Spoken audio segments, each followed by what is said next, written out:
Nearly 100 years ago, Steamboat Willie introduced us to what would ultimately become the icon for worldwide corporate conglomerates worth hundreds of billions of dollars. But back then it was just this weird dude absolutely wrecking some animals and feeling up a pig because it sounded cool.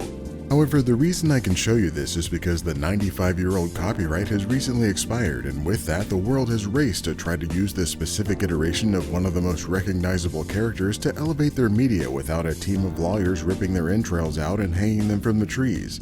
I expected this situation would result in a wave of hastily thrown together mediocrity, but instead I found this meticulously detailed, handcrafted, fully voiced detective story that predates boomers for what I guess would be a silent generation shooter called Mouse P.I. for Hire.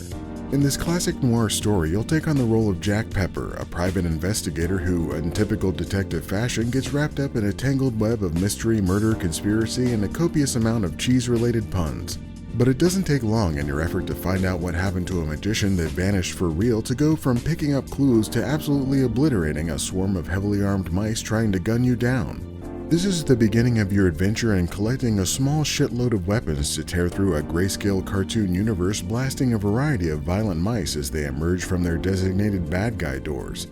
You'll start with a simple and surprisingly ineffective pistol, but you'll soon advance to shotguns, machine guns, a whole-ass cannon, and even some weird guns that somehow bring the experience full circle back to being generally kinda shitty. But when you're not single-handedly reducing the rodent population, you'll split your free time evenly between using your ever-expanding repertoire of acrobatic maneuvers to platform through the world and searching every monochromatic nook and cranny for clues, collectibles, and random piles of money.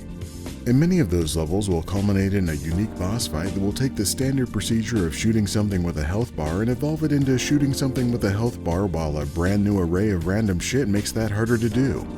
But between these brutal and gymnastic hoarding events, you'll make your way across this largely pointless map in your cool 1930s car back to your little corner of the city. Here you can stock up on extra ammo, play a baseball card collecting game that is vaguely reminiscent of baseball, and pin your collected clues to your office corkboard to watch the mystery unfold in a nearly discernible way. You can also use blueprints you find to upgrade your arsenal, giving it additional damage, ammo, and an additional firing mode you'll occasionally remember exists to crush your enemies in a slightly different way. Yet all of that is secondary to the simple joy of being able to talk to a variety of Mickey Mouse adjacent fully voiced characters, with your protagonist played by Troy Baker doing that Troy Baker thing where he sounds like Troy Baker doing an accent.